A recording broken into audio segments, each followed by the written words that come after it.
subuh kali ini akan kita kaji bulan Rajab antara amal yang sesuai tuntunan sunnah Nabi SAW dan amal-amal yang justru bertentangan dengan hadis Nabi.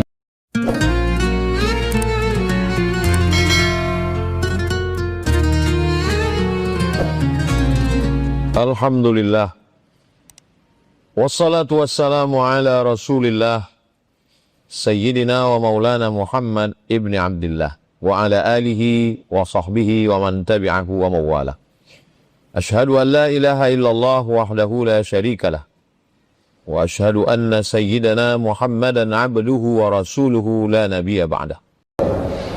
Biasa bulan Rajab ini disikapi oleh kaum muslimin yang peduli dengan bulan-bulan mulia dalam Islam dengan banyak ibadah. Oleh sebab itu, subuh kali ini akan kita kaji bulan Rajab antara amal yang sesuai tuntunan sunnah Nabi SAW dan amal-amal yang justru bertentangan dengan hadis Nabi SAW.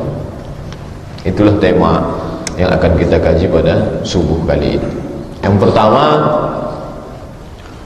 ada yang dilaksanakan kaum muslimin, atau mungkin bapak ibu pernah melaksanakannya, atau pernah membaca di buku, di majalah, di website, atau pernah mendengar ceramah, apa yang dikenal dengan salat raghaib.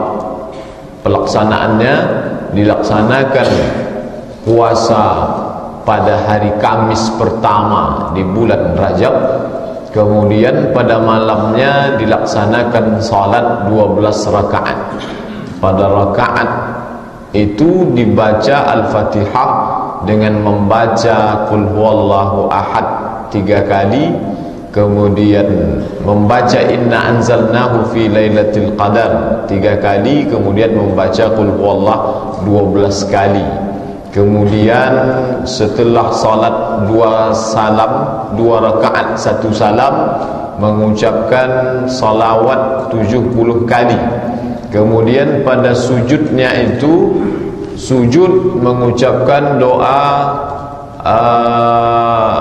dengan doa-doa khusus. Kemudian di antara duduk di antara 2 sujud itu membaca Rabbighfir warham wa'fu wa takarram wa tajawaz amma ta'lam innaka antal a'zul akram. Kemudian sujud lagi dengan membaca Subuhun Quddus Rabbul Malaikati Warruh 70 kali. Kemudian disebutkan setelah itu duduk baru berdoa, maka Allah Subhanahu wa taala mengabulkan semua yang dia mohonkan kepada Allah. Setelah itu disebutkan pula hadis bahawa siapa yang melakukan ini dengan tata cara dari awal, maka dia akan diampunkan Allah dosanya sebanyak buih di laut, sebanyak pasir di pantai, sebanyak daun yang berguguran di atas bumi, dan diberi Allah kuasa memohonkan ampun, diberikan kuasa oleh Allah memberikan syafaat kepada 700 keluarganya yang sudah layak masuk neraka. Banyak sekali keutamaannya. Bagaimana kedudukan salat raghaib ini? Maka menurut Imam Nawawi rahimahullah, kata Imam Nawawi dalam kitab fatwa beliau, fatwa artinya fatwa-fatwa Imam Nawawi, maka ibadah ini kata Imam Nawawi bid'atun qabihatun asyaddu munkarah, bid'ah jelek dan sangat mungkar. Bukan saja ibadah itu yang diingkari, bahkan orang yang melakukannya pun kata Imam Nawawi wa ingkaru fa'iliha, orang yang melakukannya pun wajib diingkari. Oleh sebab itu kalau pernahlah kita dengar, maka ini termasuk kategori perbuatan yang tidak layak dilakukan karena tidak berdasarkan hadis Nabi SAW. Yang menyebutkan ini adalah Imam Nawawi. Kalau sekilas kita tidak paham pendapat ulama tentang masalah salat ini, maka kita akan melaksanakannya karena keutamaannya yang begitu besar. diampunkan Allah dosa sebanyak buih di laut, sebanyak pasir di pantai, sebanyak dedaunan yang berguguran di atas muka bumi. Diberikan kuasa untuk menyelamatkan 700 keluarga yang sudah wajib masuk neraka. Besar sekali keutamaannya. Oleh sebab itu ini tak ada tuntunan. Dalam Islam diajarkan man ahdasa, siapa yang membuat ibadah ma laisa alaihi amruna, yang tak ada tuntunan, yang fahuwa raddun, maka amal ini ditolak oleh Allah Subhanahu wa taala. Bahkan bukan hanya sekedar melakukannya perkara bid'ah. Seandainya disebutkan ini perbuatan bid'ah cukup, tapi Imam Nawawi tak mengatakan begitu. Imam Nawawi imam besar dalam mazhab Syafi'i. Jadi beliau ini dari kalangan imam mazhab Syafi'i dan ahli hadis. Beliau pengarang kitab syarah Sahih Muslim. Jadi ada kitab kedua setelah Sahih Bukhari namanya Sahih Muslim, yang menjelaskan isi Sahih Muslim itu adalah Imam Nawawi rahimahullah. Oleh sebab itu kita tak ragu tentang penjelasan. Dan bukan beliau saja, para imam yang lain pun menjelaskan tentang salat raghaib ini tak ada tuntunannya dalam agama Islam. Ini yang pertama. Yang kedua yang banyak dilakukan adalah apa yang disebut dengan menyembelih hewan khusus di bulan Rajab, yang disebut dalam istilah mereka dulu bernama atirah. Atirah ini ada 3 maknanya. Pertama, zaman dulu orang Arab Quraisy kalau dia punya kambing 10 ekor, lahirlah anak kambingnya dapat hasil ternak 10 ekor, maka 1 ekor itu disembelih, dipersembahkan untuk berhala, kemudian dimakan bersama-sama. Maka itu disebut dengan istilah atirah. 10 ekor 1 untuk orang banyak, namanya atirah. Atau istilah lainnya sama atirah tapi maknanya lain. Dia punya ternak kambing, lalu kambing yang pertama disembelih, yang pertama lahir itu disembelih untuk ungkapan syukur. Itu disebut juga atirah. Makna ketiga atirah itu adalah kambing yang disembelih di bulan Rajab, atau punya istilah lain namanya Rajabiyah.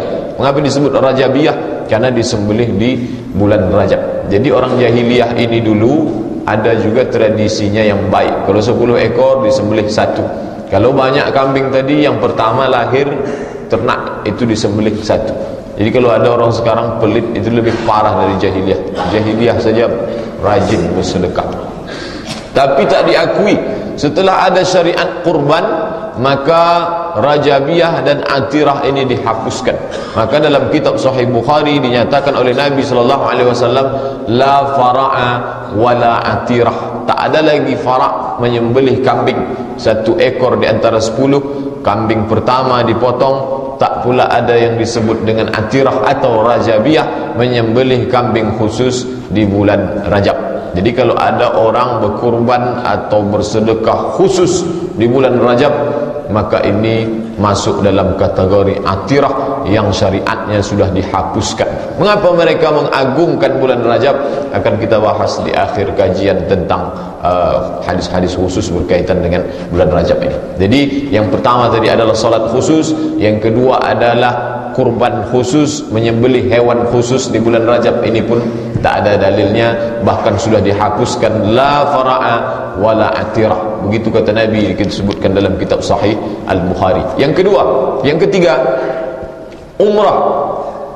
Berlomba-lomba orang melaksanakan umrah di bulan Rajab dengan keyakinan bahwa Nabi SAW melaksanakan umrah di bulan Rajab. Lalu untuk mengikut tuntunan Nabi, maka melaksanakan umrah di bulan Rajab. Ini pun tak ada tuntunannya. Aisyah sendiri, istri Nabi, Ummul Mukminin, ibunya orang beriman, Aisyah radhiyallahu anha membantah bahwa tidak pernah Nabi SAW melaksanakan umrah di bulan Rajab. Nabi SAW seumur hidupnya melaksanakan umrah sebanyak 4 kali. Pertama pada tahun Al-Hudaybiyah, perjanjian Hudaybiyah itu pada tahun ke-6, tapi beliau tak jadi melaksanakan karena dihambat oleh orang musyrik, tak boleh masuk Makkah. Beliau tahallul di tempat berhenti. Yang kedua pada tahun ke-7, karena tahun ke-6 gagal, tahun ke-7 ini beliau bisa melaksanakan umrah. Kemudian pada tahun ke-8 Tahun ke-8 itu peristiwa besar bernama Fathu Makkah, pembebasan kota Makkah dari kaum musyrik. Ini pun Nabi melaksanakan umrah. Yang ke-4, Nabi melaksanakan umrah tahun ke-10, yaitu pada peristiwa Haji Wada. Ini umrah yang langsung menyambung ke ibadah haji. Jadi Nabi 4 kali melaksanakan. Pada tahun Hudaybiyah ke-6, kemudian tahun berikutnya ke-7, kemudian tahun ke-8 peristiwa Fathu Makkah, kemudian pada tahun ke-10 itulah Haji Wada terakhir Nabi SAW melaksanakan umrah. Keempat-empat ini terjadi pada bulan Zulqa'dah. Tak ada Nabi melaksanakan bulan Rajab. Jadi kalau ada orang melaksanakan umrah, dia katakan ini tuntunan Nabi melaksanakan umrah di bulan Rajab, maka riwayat sahih menyebutkan 4 kali umrah Nabi Muhammad SAW, keempat-empatnya itu dilaksanakan di bulan Zulqa'dah. Ini pun tidak benar. Pertama, puasa dengan salat khusus. Kedua, menyembelih hewan khusus. Ketiga, melaksanakan umrah khusus. Keempat, melaksanakan apa yang disebut dengan puasa di hari-hari tertentu di bulan Rajab. Ini pun tak ada tuntunannya. Siapa yang melaksanakan puasa pada hari pertama di bulan Rajab, maka Allah ampuni dosanya yang lalu, yang sekarang, yang akan datang, dan dia keluar dari bulan Rajab itu seperti keluar dari rahim ibunya, seperti janin yang tak membawa dosa. Ini pun tak ada tuntunannya dari Nabi sallallahu alaihi wasallam. Kemudian yang kelima, menyebutkan peristiwa-peristiwa besar. Ada sebagian riwayat menyebutkan ada 3 perkara terjadi di bulan Rajab. Nabi dilahirkan di bulan Rajab, Nabi dimuliakan di bulan Rajab, Nabi mendapat wahyu pada tanggal 27 Rajab. Ini pun tak benar, tak ada riwayat menyebutkan demikian. Oleh sebab itu, peristiwa-peristiwa besar yang terlalu melebih-lebihkan bulan Rajab, ini semua tak berdalil. Bahkan seorang ulama besar bernama Imam Ibnu Hajar Al-Asqalani mengarang kitab khusus, judul kitabnya Tabyinul Ajab lima warada fi fadli Rajab. Tabyinul Ajab lima warada fi fadli Rajab. Tabyin artinya penjelasan. Ajab diambil dari kata ajib, menakjubkan, menjelaskan perkara-perkara yang menakjubkan. Karena memang berkaitan dengan bulan Rajab ini banyak sekali perkara-perkara yang menakjubkan. Solatnya menakjubkan, balasannya menakjubkan, umrahnya menakjubkan, puasanya menakjubkan. Maka kata Imam Ibnu Hajar Al-Asqalani, buku ini menyusun khusus masalah Tabyinul Ajab, penjelasan tentang perkara-perkara yang menakjubkan, lima warada fi fadli Rajab, riwayat-riwayat yang menyebutkan tentang keutamaan di bulan Rajab. Menurut beliau, kesimpulan dari Imam Ibnu Hajar Al-Asqalani bahwa keutamaan-keutamaan di bulan Rajab itu tidak ada hadisnya yang sampai ke derajat sahih dan hasan. Hanya 2 saja. Kalau tidak maudhu', maka hadisnya dhaif. Maudhu' artinya hadis palsu, sedangkan dhaif artinya hadis yang lemah, tak dapat dijadikan dalil kecuali pada fadail a'mal. Oleh sebab itu, Bapak dan Ibu hadirin yang dimuliakan Allah, kalau kita menemukan, mendengar, membaca tentang keutamaan bulan Rajab ini, maka sebagian besarnya itu adalah dhaif dan sebagian besarnya lagi adalah maudhu'. Lalu apakah kalau begitu kita tak layak mengagungkan bulan Rajab?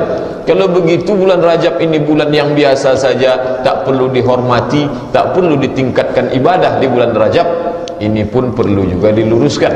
Jadi berkaitan dengan bulan Rajab ini manusia terbagi 2. Satu yang tak mau tahu sama sekali, mau bulan Rajab, mau bulan Jumadil Akhir, dia tak ada meningkatan ibadah. Sebaliknya pula ada orang yang sangat mengagungkan, muliakan bulan Rajab, sampai semua berkaitan di bulan Rajab dia lakukan. Salat khusus, puasa khusus, umrah khusus, pengagungan peristiwa-peristiwa khusus dan lain sebagainya. Maka kita meluruskan yang tak sesuai dengan tuntunan hadis Nabi sallallahu alaihi wasallam. Jadi yang berkaitan dengan bulan Rajab, bahwa ada perkara yang tak sesuai sunnah, tak ada dalilnya, perkara bid'ah, tapi ada pula yang baik-baik dan itu pun ada dalilnya. Apakah bulan Rajab ini bulan mulia? Jelas. Apa dalilnya? Firman Allah Ta'ala dalam surat At-Taubah ayat 36. Apa kata Allah? Inna iddatasy syuhuri, sesungguhnya jumlah bilangan bulan itu indallah, di sisi Allah Subhanahu wa taala, yauma khalaqas samawati wal ard, ketika Allah menciptakan langit dan bumi, 12 syahran fi kitabillah, ada 12 bulan yang ditetapkan Allah Subhanahu wa taala. Minha arba'atun hurum, di antara 12 bulan itu ada arba'atun, ada 4 hurum. Hurum jamak dari haram. 4 bulan haram. Haram diambil dari kata hurmatun, hormat, sudah menjadi bahasa kita, hormat, artinya mulia, agung. Mengapa disebut dia bulan haram, bulan yang agung, bulan yang mulia? Karena pada bulan itu bulan-bulan yang dimuliakan oleh Allah Subhanahu wa taala, bukan saja pada syariat Nabi Muhammad, tapi sudah sejak sebelumnya, yaitu pada syariat Nabi Ibrahim dan Ismail alaihi wassalam. Oleh sebab itu bulan Rajab menjadi bulan yang dimuliakan oleh Allah Subhanahu wa taala. Siapa yang menyebutkan? Allah dalam Al-Qur'an. Minha arba'atun hurum, ada 4 bulan mulia, tapi tak disebutkan bulan Rajab dalam Al-Quran. Siapa yang menyebutkan Rajab itu masuk ke dalam 4 bulan yang mulia? Nabi SAW. Bisa ditengok dalam Sahih Al-Bukhari, diriwayatkan dari sahabat Abu Bakrah. Kata Nabi SAW, 4 bulan haram itu salasun mutawaliyatun, 3 yang berturut-turut. Yang dimaksud 3 berturut-turut, Zulqa'dah, Zulhijjah, Muharram. Salasun mutawaliyatun, 4 bulan haram, 3 berturut-turut, 3 bulan. Zulqa'dah, Zulhijjah, Muharram. Kemudian ada 1 terpisah, yaitu Rajab Mudhar allazi baina Jumada wa Sya'ban, yaitu bulan Rajab yang terletak di antara Jumadil Akhir dan Sya'ban. Inilah yang 2 hari lagi akan kita masuki. Oleh sebab itu kemuliaan bulan Rajab disebutkan dalam Al-Quran, disebutkan dalam hadis Nabi sallallahu alaihi wasallam. Tapi amal khusus, umrah khusus, salat khusus, puasa khusus, itu tak ada disebutkan. Jadi dalam hal pengkhususan kemuliaan bulan Rajab, bahwa Allah memuliakan bulan Rajab, ada dalam Quran. Allah Ta'ala memuliakan bulan Rajab, ada dalam hadis Nabi. Tapi melakukan suatu amalan khusus, dengan cara khusus, dengan balasan khusus, itu tak ada dalam hadis Nabi dan tak ada dalam Quran. Oleh sebab itu kita tetap dituntut untuk memuliakan bulan Rajab dengan amal-amal. Kita tingkatkan amal pada bulan Rajab. Mengapa demikian? Karena ada tanah haram, ada tanah di luar tanah haram, tanah halal. Maka melakukan amal yang baik di dalam tanah haram dilipat gandakan Allah amal balasannya. Melakukannya di luar tak sama dengan yang di dalam, itu tempat khusus. Begitu juga dengan bulan haram. Melakukan amal yang baik di dalam bulan biasa dengan yang di dalam bulan haram, maka dilipat gandakan Allah. Apa dalilnya? Firman Allah Subhanahu wa taala dalam Al-Qur'an, "Fala tazlimu fihinna anfusakum." Janganlah kamu lakukan perbuatan zalim pada bulan-bulan itu. Ayat ini menurut Imam Ibnu Katsir dalam tafsir Al-Quranil Azim menunjukkan kalau orang melakukan perbuatan jahat di bulan-bulan haram itu, maka hukumannya dilipat gandakan. Kalau orang melakukan perbuatan dosa di bulan-bulan haram itu, maka hukumannya dan balasannya di sisi Allah dilipat gandakan. Begitu juga dengan perbuatan baik. Oleh sebab itu kalau kita punya niat mau melaksanakan puasa, mau memperbanyak solat-solat sunat, mau meningkatkan infak, zakat dan sedekah di bulan Rajab ini baik, tapi melaksanakan amal khusus, meyakini balasan khusus, itu yang tak ada. Itu yang mesti kita luruskan. Jadi dalam hal perkara bulan Rajab ini bulan yang mulia, mari kita tingkatkan ibadah. Selama ini mungkin kita sibuk tak sempat membaca Al-Quran, di bulan Rajab ini kita tingkatkan. Selama ini kita tak sempat memperbanyak salat-salat sunat, di bulan Rajab ini kita tingkatkan. Begitu juga dengan perbuatan yang dilarang Allah Ta'ala, maka kita tingkatkan pula rasa takut untuk melakukannya. Tingkatkan rasa takut agar tidak melakukannya. Kenapa? Karena balasan perbuatan yang tak baik di bulan Rajab itu dilipat gandakan oleh Allah Subhanahu wa ta'ala. Adapun berpuasa di bulan Rajab, itu ada datang seorang sahabat dari sebuah perkampungan bernama Al-Bahilah. Bahilah nama kampungnya, maka orang yang berasal dari Bahilah tersebut disebut dengan orang Al-Bahili. Datanglah dia menghadap Nabi SAW. Ketika dia bertanya kepada Nabi, Nabi datang, dia katakan kepada Nabi suatu ucapan, lalu Nabi bertanya kepada dia, "Man anta?" kata Nabi, "Kamu ini siapa? Saya tak kenal dengan kamu." Lalu dia kembali bertanya, "Awa ta'rifuni ya Rasulullah? Apakah engkau tidak kenal dengan saya? Saya dulu datang pada tahun pertama, tahun yang lalu saya sudah datang bertemu dengan engkau." Kata Nabi, "Saya tak kenal." Karena kata Nabi, "Jasaduka wa launuka wa hay'atuka." Jasaduka bentukmu, launuka warna raut wajahmu, hay'atuka postur tubuhmu tak sama seperti yang setahun lalu. Apa yang terjadi pada dirimu? Kata Nabi SAW. Maka dia menjawab, "Ya Rasulullah, wallahi demi Allah ini sesungguhnya aku ma aftartu ba'daka illa lailan." Sejak kita ketemu tahun lalu, saya makan hanya pada malam hari saja. Sejak kita bertemu tahun lalu itu saya tak pernah makan siang. Apa maknanya? Dia puasa sunat terus setiap hari sejak bertemu dengan Nabi SAW. Mendengar itu, apakah Nabi senang? Apakah Nabi puji dia? Justru Nabi mengeluarkan ucapan yang tidak menunjukkan ungkapan persetujuan Nabi. Apa kata Nabi SAW? "Man amaraka an tu'adziba nafsak, man amaraka an tu'adziba nafsak, man amaraka an tu'adziba nafsak." Siapa yang menyuruhmu mengazab dirimu? Siapa yang menyuruhmu menyiksa dirimu? Siapa yang menyuruhmu menyiksa dirimu? Kenapa kamu puasa setahun tak pernah makan siang? Siapa yang menyuruhmu menyiksa dirimu? Ketika itu dia katakan, "Saya orangnya kuat berpuasa." Maka kata Nabi SAW, "Fasum syahras sabri." Berpuasalah engkau di bulan sabar. Yang dimaksud bulan sabar itu bulan Ramadan. Puasa di bulan Ramadan saja cukup, kata Nabi SAW. Tapi dia mau menambah, "Inni ajidu quwwah." Saya ni kuat ya Rasulullah. "Wa inni uhibbu an tazidani." Saya mau engkau tambah. Saya tak mau hanya Ramadan saja, tambah lagi. Kata Nabi SAW, "Sum yauman." Puasalah engkau satu hari di bulan yang lain. Dia katakan, "Saya masih kuat, tambah lagi ya Rasulullah." Kata Nabi, "Yaumain." 2 hari. Dia katakan, "Saya masih sanggup ya Rasulullah." Kata Nabi, "Salasata ayyam." Tambah 3 hari.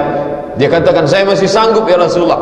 Maka kata Nabi SAW, "Wa minal hurumi." Berpuasalah engkau di bulan-bulan haram. Inilah dalil kita boleh memperbanyak puasa di bulan haram. Karena disebutkan Nabi kepada orang yang tadi kuat berpuasa, kalau engkau sanggup tambah 1 hari, 2 hari, 3 hari. Kalau masih sanggup juga, wa minal hurumi. Berpuasalah engkau di bulan-bulan haram. Jadi kalau kita punya niat untuk melaksanakan memperbanyak puasa, badan sehat, tak kurang apapun, maka baik dilaksanakan di bulan-bulan haram. 3 yang berurutan, Zulqa'dah, Zulhijjah, Muharram, dan insyaAllah 2 hari lagi kita memasuki salah satu di antara 4 bulan haram, yaitu bulan Rajab. Jadi kalau Bapak Ibu melaksanakan puasa di bulan Rajab, nanti tanggal 1, mau tanggal 2, mau tanggal 3, baik. Tapi meyakini suatu amal dengan cara tertentu, dengan balasan tertentu, itu yang tak ada dalilnya. Misalkan nanti hari Selasa Bapak dan Ibu berpuasa di bulan Rajab. Kalau ditanya mengapa berpuasa di bulan Rajab, karena Nabi SAW dalam hadis yang kita kaji pada hari Sabtu subuh menyebutkan, "Wa minal hurumi." Di antara bulan haram berpuasalah engkau. Kalau itu dijadikan dalil, baik. Tapi ketika meyakini amal tertentu, mengapa berpuasa di bulan Rajab? Saya laksanakan puasa 1 hari bulan Rajab karena kata Nabi, siapa yang melaksanakan puasa di hari ini diampuni Allah dosanya yang lalu, yang sekarang, yang akan datang. Kemudian dia lahir seperti bayi yang baru keluar dari rahim ibunya. Maka pelaksanaan itu walaupun nampaknya sama, tapi tidak benar. Kenapa? Karena tidak ada hadis yang menyebutkan demikian. Bapak dan Ibu hadirin yang dimuliakan Allah Subhanahu wa taala. Jadi meningkatkan amal di bulan Rajab amat sangat baik. Kenapa demikian? Karena bulan Rajab masuk salah satu di antara bulan hurum, bulan haram. Kemudian bulan Rajab pula disebut dia sebagai bulan Syahrul Asam. Syahru artinya bulan, Asam tuli.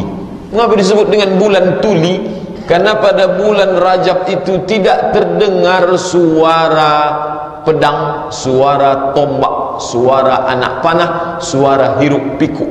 Bulan gencatan senjata, tak ada peperangan sama sekali.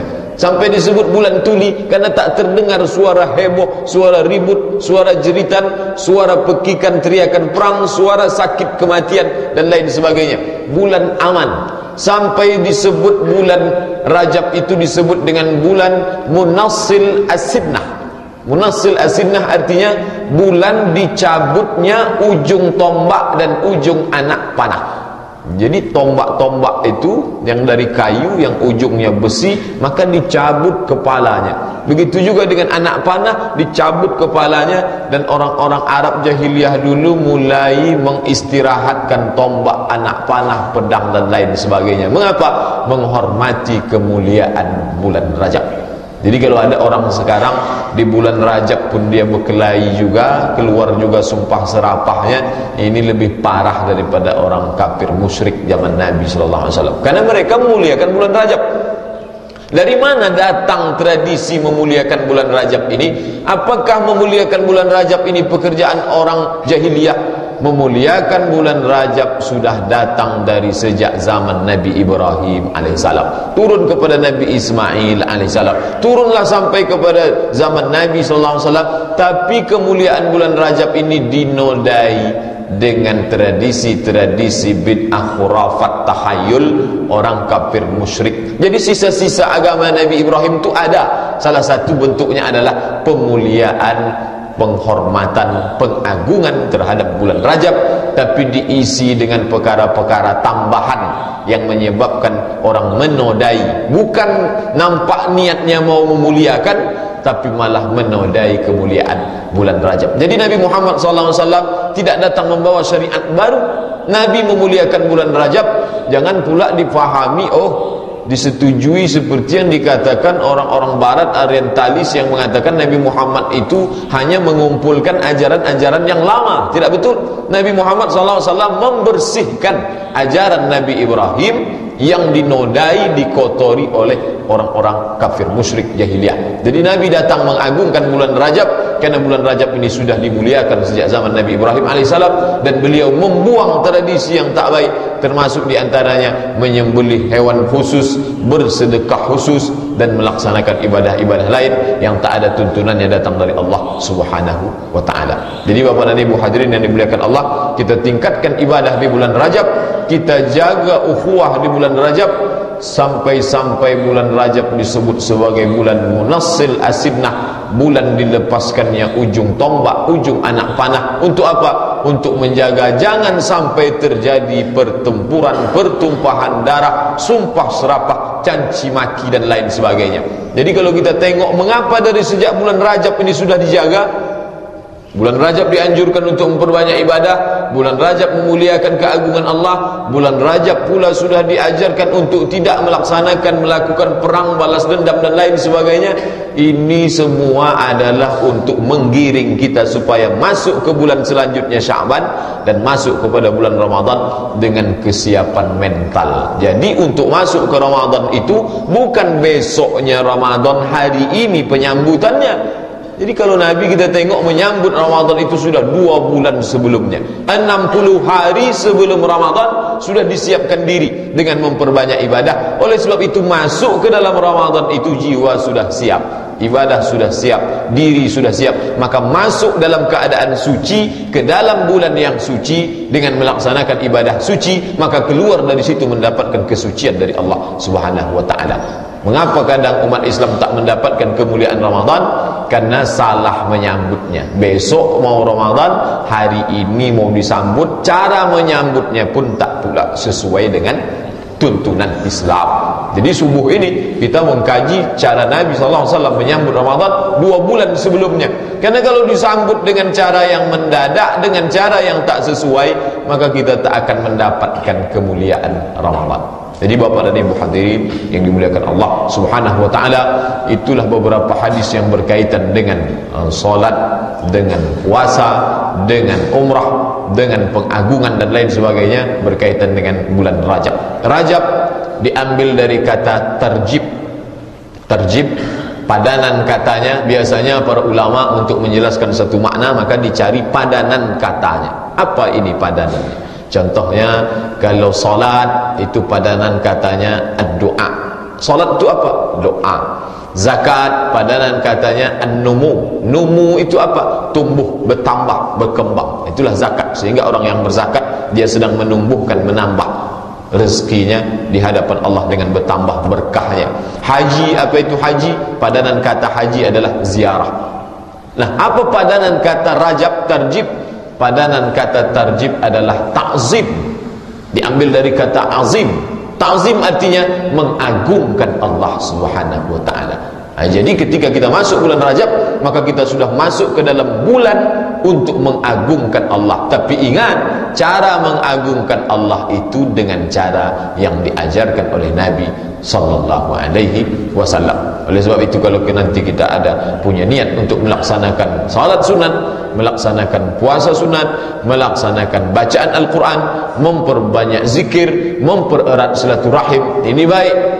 Karena ini dianjurkan, tapi tidak ada cara khusus, amalan khusus, dengan cara khusus dan balasan khusus. Itu tak ada dalam hadis Nabi sallallahu alaihi wasallam. Bapak dan Ibu hadirin yang dimuliakan Allah Subhanahu wa taala, inti daripada kajian kita subuh ini adalah untuk mengambil kesempatan bulan Rajab. Mudah-mudahan Allah menyampaikan kita 2 hari lagi di bulan Rajab ini, insyaallah. Amin ya rabbal alamin. Andai pun tak sampai, maka dalam Islam diajarkan wa innama likulli imri'in ma nawa. Orang akan mendapatkan apa yang dia niatkan. Jadi kita sudah pasang niat, ya Allah, Engkau sampaikan usiaku di bulan Rajab, akan aku isi dengan puasa sunat, akan saya isi dengan salat-salat sunat, akan saya isi dengan memperbanyak zikir dan bacaan Al-Quran. Mati kita menjelang bulan itu, maka Allah sampaikan wa innama likulli imri'in ma nawa. Yang kita takutkan mati kita menghadap Allah, jangankan amal baik, niat baik pun tak ada. La haula wala quwata illa billahil aliyil azim. Oleh sebab itu pula 60 hari menyambut bulan yang mulia itu, maka ini salah satu di antara bulan Rajab. Bahwa ada nanti Bapak Ibu dengar orang yang menyebutkan di antara doa Nabi, Allahumma barik lana fi Rajab wa Sya'ban. Ya Allah, berikanlah berkah kepada kami di bulan Rajab dan Sya'ban, wa ballighna Ramadan, sampaikan kami ke bulan Ramadan. Yang satu menyampaikannya berapi-api, marilah ya Allah berikan kami berkah di bulan Rajab dan Sya'ban. Yang satu lagi mengatakan itu hadisnya hadis dhaif, tak boleh disampaikan. Memang betul hadis ini dhaif, tapi kalau dia berkaitan dengan untuk meningkatkan fadail a'mal, tak jadi masalah. Hadis dhaif tak boleh kalau dia bercerita tentang halal dan haram, tak boleh kalau dia bercerita tentang akidah, tak boleh kalau meyakini suatu balasan khusus tertentu. Tapi ketika ini hanya disampaikan untuk fadail a'mal, meningkatkan amal, maka tak ada salahnya kalau nanti kita dengar orang menyampaikan Allahumma barik lana fi Rajab wa Sya'ban, ya Allah berikanlah berkah pada kami di bulan Rajab dan Sya'ban, wa ballighna Ramadan, sampaikan kami ke bulan Ramadan. Intinya adalah supaya kita sudah menyiapkan diri untuk menyambut bulan yang mulia tersebut. Jangan sampai kita terjerumus pada tradisi-tradisi menyambut kemuliaan Ramadan sehari menjelang Ramadan. Itu pun cara menyambutnya tak pula sesuai tuntunan Nabi SAW. Kita dianjurkan dari awal sudah melaksanakan puasa, salat, ibadah, zikir, baca Quran, bersilaturahim. Tapi kalau tak sesuai tuntunan, maka tak akan mendatangkan berkah yang dijanjikan oleh Allah Subhanahu wa taala. Bapak dan Ibu hadirin yang dimuliakan Allah taala, itulah yang berkaitan dengan bulan Rajab yang disebut dengan bulan mengagungkan Allah Subhanahu wa taala. Intinya adalah kita tingkatkan kualitas iman dan meningkatkan ibadah di bulan yang baik dan mulia ini. Ini yang saya dapat sampaikan pada kesempatan kali ini. Mudah-mudahan menjadi bekal buat kita untuk beramal ibadah. Selanjutnya akan kita bahas tanya jawab, baik berkaitan dengan keutamaan bulan Rajab ataupun masalah-masalah lain yang berkaitan dengan agama Islam. Terima kasih perhatian Bapak dan Ibu. Mohon maaf banyak kata tak berkenan di hati. Aqulu qawli hadza, astaghfirullah li wa lakum. Wassalamualaikum warahmatullahi wabarakatuh. Salasun muhlikatun, 3 yang dapat membinasakan manusia. Yang pertama yang membinasakan kita ini adalah syuhun muta'un. Sifat syuh yang selalu ditaati, diikuti. Syuh ini selalu diterjemahkan dengan pelit. Pelit ini dalam bahasa Arabnya dua, satu bakhil, satu syuh. Beda bakhil sama syuh begini. Bahasa Indonesianya diterjemahkan bakhil pun pelit, syuh pun pelit, tapi sebetulnya beda. Bedanya begini. Misalnya kita pulang dari masjid ini, jalan ke tempat lontong sayur. Misal kita pun makan. Pas giliran membayar, saya keluarkanlah duit. Berapa harga lontong sayur di Air Joman? 10.000. Sebetulnya 10, tapi kan udah lama kenal 6.000 lah. Nah, kan? Saya keluarkanlah duit 6.000. Saya bilang, Bu, berapa Bu? Kata ibu, itu semuanya 60 Pak, karena kalian 10 orang. Saya keluarkan 6.000. Saya bayar yang punya saya aja. Tak mau duit saya itu meleleh ke orang lain. Itu namanya bakhil. Apa namanya? Bakhil. Kalau duit itu hanya untuk dia saja, itu namanya orang ini bakhil. Kalau syuh tadi, pas giliran membayar, dibilangnya kawannya, sakit pula perut gue. Duit dia jangankan ke orang lain, ke perut dia sendiri pun tak mau dia. Duit dia disimpannya untuk beli sawit. Duitnya tak mau meleleh sama sekali. Itu namanya syuh. Jadi antara bakhil dengan syuh mana yang lebih parah? Syuh. Makanya dalam Quran dikatakan, wa may yuqa syuhha nafsihi, siapa yang selamat dari penyakit syuh, fa ulaika humul muflihun. Ulaika humul muflihun. Itulah orang beruntung. Subuh ini insyaallah kita selamat dari penyakit syuh. Amin. Kalau mau ngetes nanti balik dari sini, pergilah ke tempat lontong sayur. Biar nampak mana yang bakhil, mana yang syuh. Biasanya orang kalau dapat meteran, dapatnya meteran, itu dipakainya untuk mengukur orang apa untuk mengukur dirinya? Mengukur orang lain. Begitu orang kalau udah pengajian, dipakainya untuk mengukur orang lain. Habis itu nanti makan, ini kawanku ini udah bakhil nih nampaknya.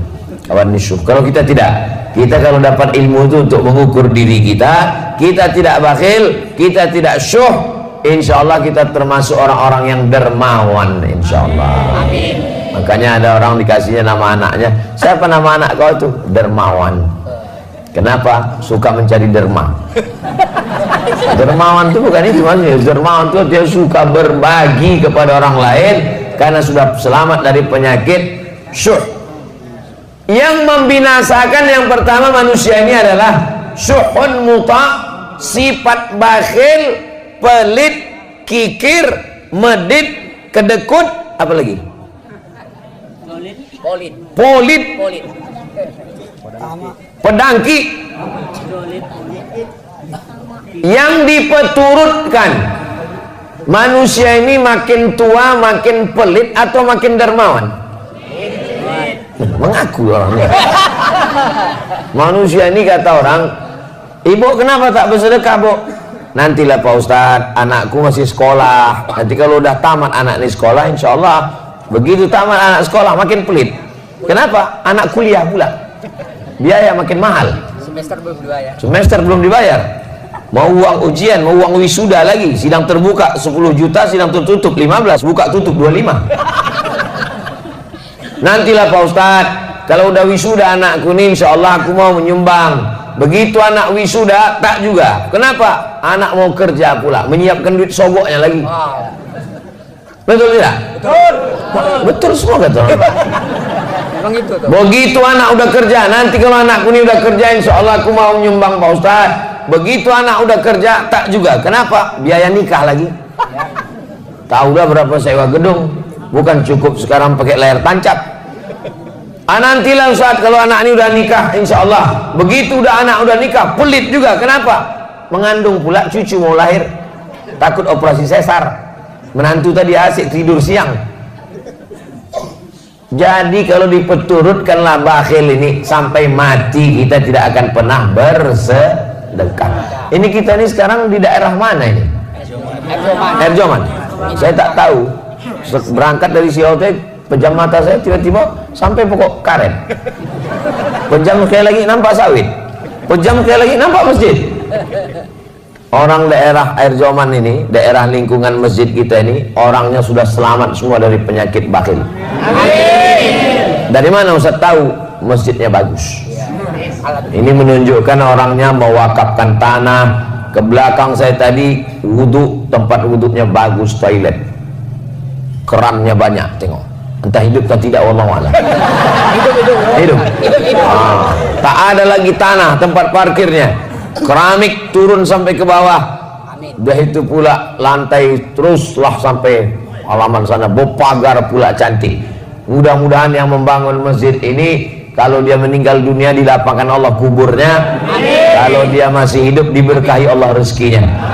Barakallahu lakum fima ataitum wa barakallahu lakum fima abaqaitum wa ja'alakum tahuran.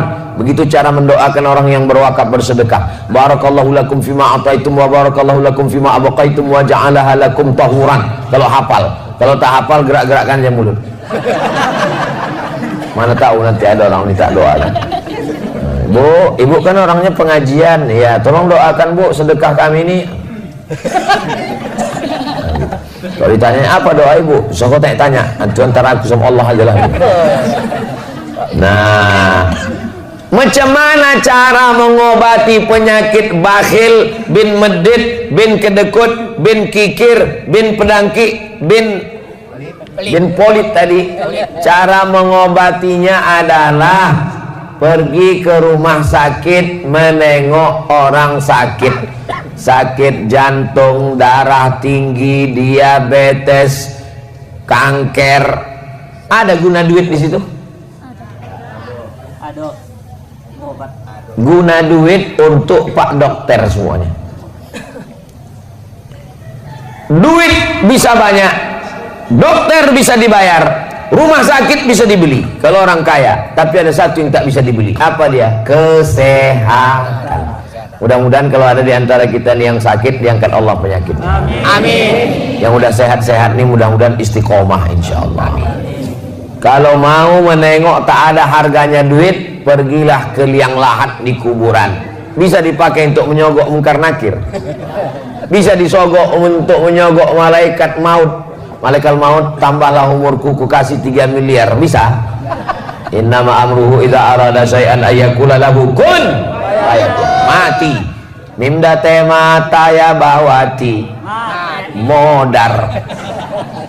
Tapi yang dimuliakan Allah Subhanahu wa taala, inilah dia yang disebut dengan bakhil, pelit, syuh yang diperturutkan tadi.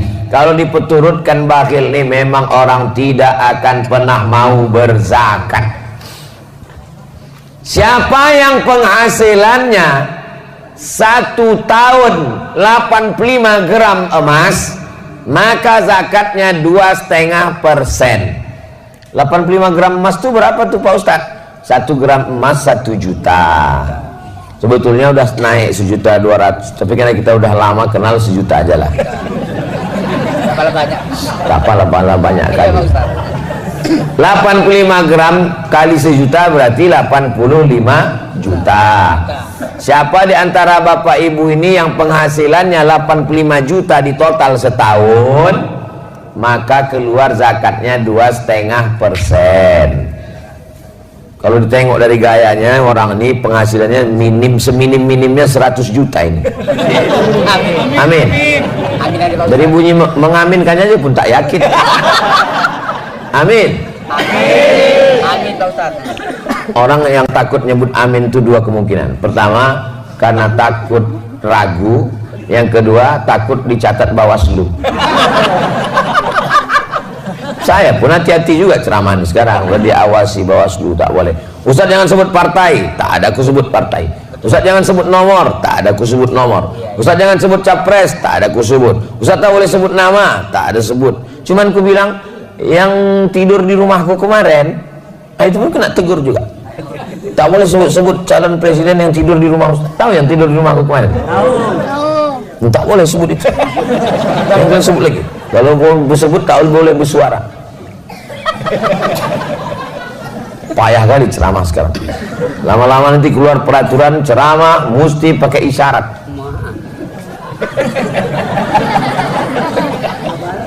Bapak Ibu yang dimuliakan Allah Subhanahu wa taala, maka keluarkan zakat 2,5%. Kalau 100 juta zakatnya 2,5%, berapakah zakat dari 100 juta? 2,5 juta. Jadi kalau ada tabungan Bapak Ibu setahun 2023 kemarin dapatlah 1 miliar. Amin. Berapalah zakatnya? 2.500.000 kalau 100 juta. Kalau 1 miliar 25 juta. Ada orang dibayarnya lah zakatnya 100 juta. Ustaz, saya bayar zakat saya 100 juta. Kalau 100 juta zakat dia, berarti pendapatannya tahun itu, memang kalau belum sarapan nih Pak yang ngitung-ngitung memang. Kalau tuan pergi ke Medan, hati-hati digigit belatung. Kalau awak belum sarapan, memang payah menghitung-hitung. Kalau ada orang membayar zakat 100 juta, itu berarti duitnya 4 miliar. Bapak berapa bayar zakatnya Pak? Aku bayar zakat 100 juta Pak Ustadz. Oh, berarti duit Bapak 4 miliar? Enggak, duitku cuma 400 juta. Loh, kenapa duit Bapak 400 juta Bapak keluarkan 100 juta? Bapak keluarkan 100, berarti Bapak salah hitung. Saya tak salah hitung Pak Ustadz. Kenapa Bapak keluarkan 100? Aku mau memancing rezekiku. Ada jenis manusia macam, cuman manusia yang macam gini tak banyak, udah hampir-hampir punah lah, perlu dibudidayakan.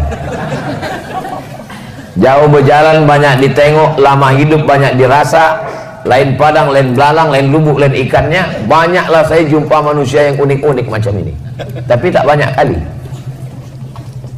Cara dia untuk menjolok rezeki itu adalah dibanyakkannya zakatnya, biar supaya diturunkan Allah, dan memang manjur rupanya. Jangan berhitung-hitung sama Allah. Ini banyak orang ini berhitung-hitung sama Allah.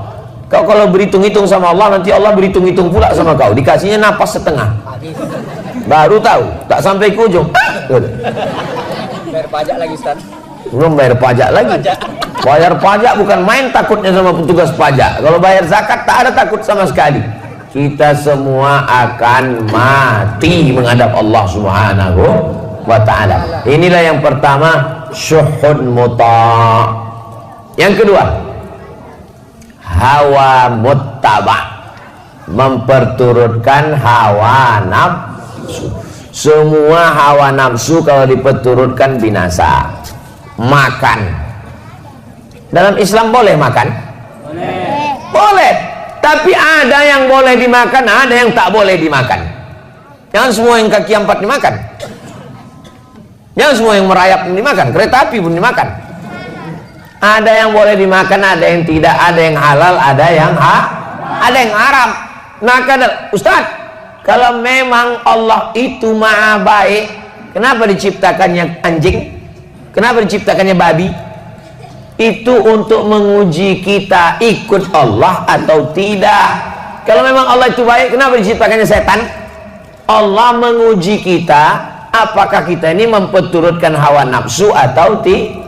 Masalah makan, kulu, makanlah min thayyibat, makanlah yang baik-baik saja. Minumlah yang baik. Boleh minum tua? Tak boleh. Boleh minum aren?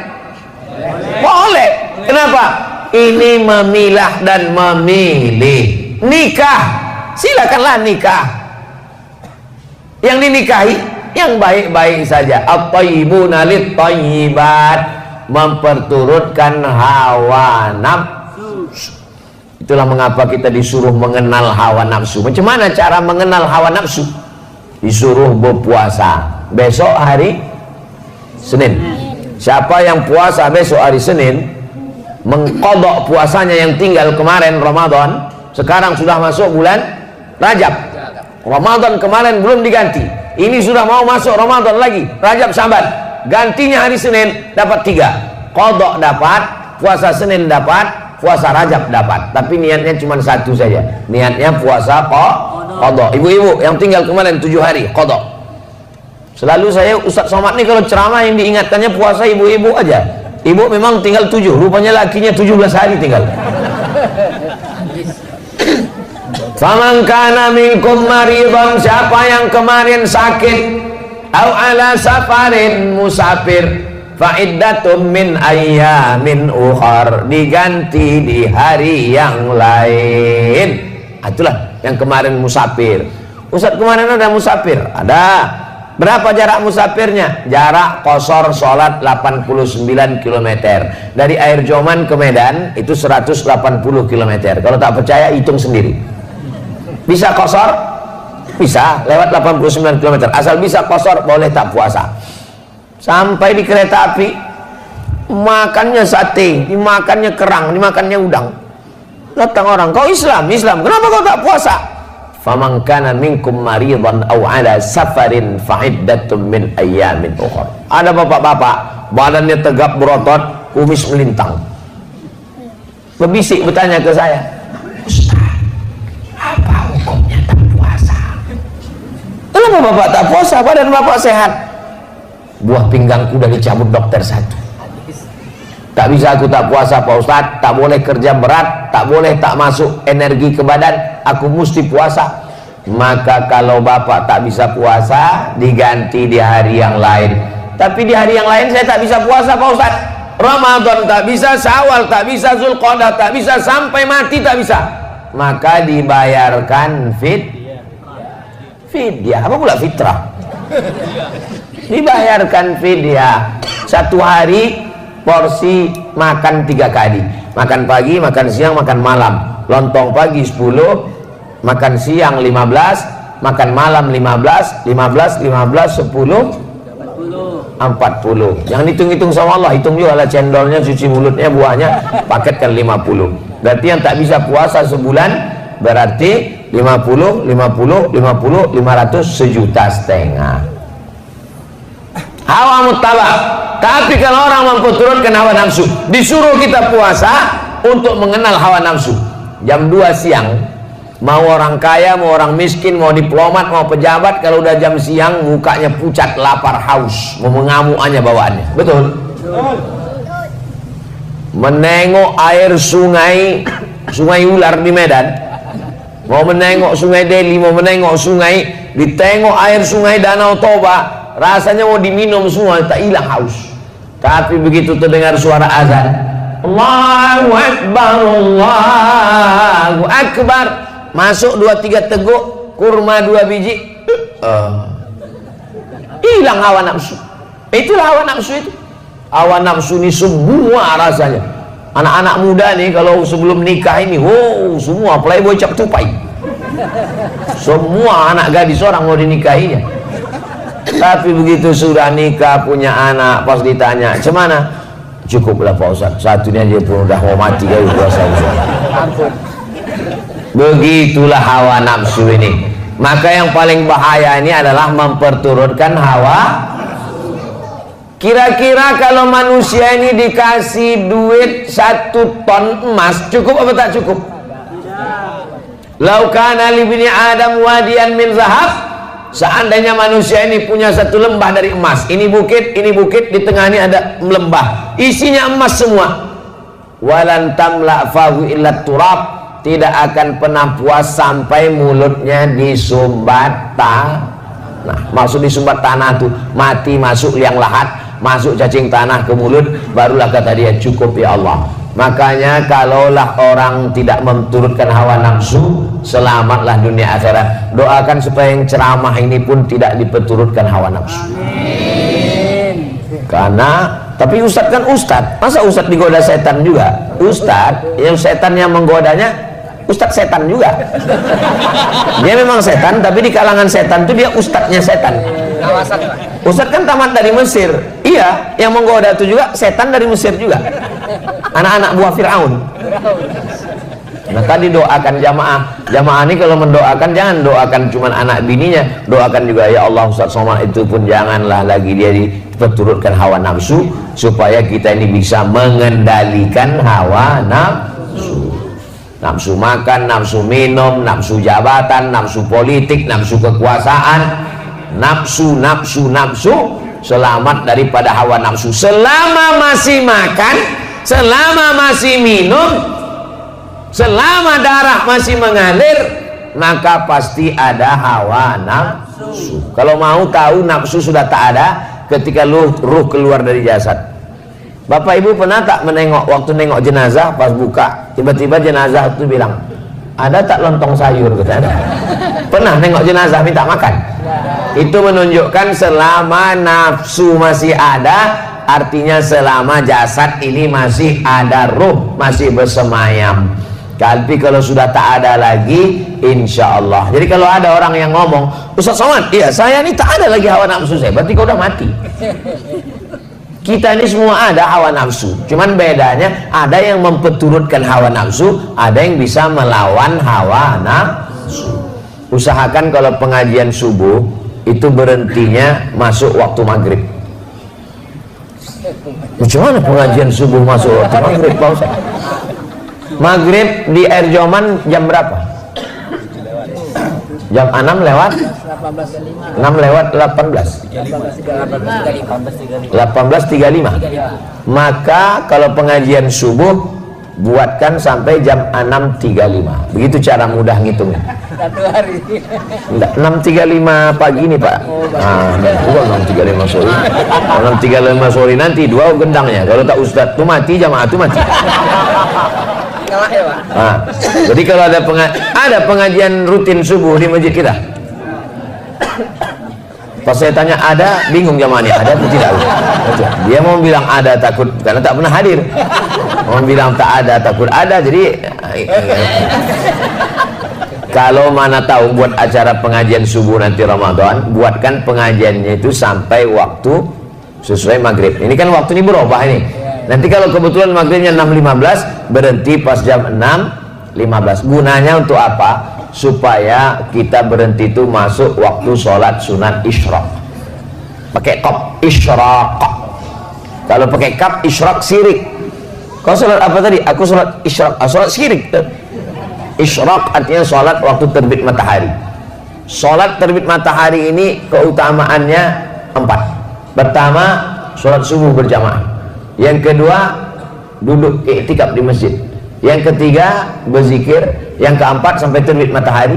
Kalau dilaksanakan, kanat lahu ka ajri hajjatin wa umrah, dapat pahala seperti haji dan umrah. Nah, udah buku kok ayam. Pertama, bakhil. Yang kedua, memperturutkan hawa nafsu. Yang terakhir, yang ketiga. Kami perhatikan Ustaz Somad dari semalam ceramahnya di Silau Laut, di Air Joman, nanti di Tanjung Balai, 3 terus. Kenapa 3? Karena Kak Nur Aini ini nomor 3. Yang ketiga, fokus ini dulu, itu nanti. Yang ketiga adalah i'jabur rajuli li nafsihi, merasa kagum dengan diri sendiri. Ini penyakit yang berbahaya nomor 3. Di antara kita ini semua yang ramai ini di masjid nih, siapalah yang paling bisa kena penyakit ujub, kagum? Saya ini yang paling bisa. Disediakan tempat di depan, diminta jadi imam, disediakan kursi. Orang nyari-nyari kursi, saya dikasih kursi. Disediakan meja, disediakan air putih. Sebentar lagi teh manis datang, kopi susu, bandrek. Sebentar lagi nasi air masih mendidih. Jadi yang paling bisa kena penyakit ujub saya inilah, ujub. Penyakit ujub itu apa? Penyakit merasa kagum dengan diri sendiri. Pak Haji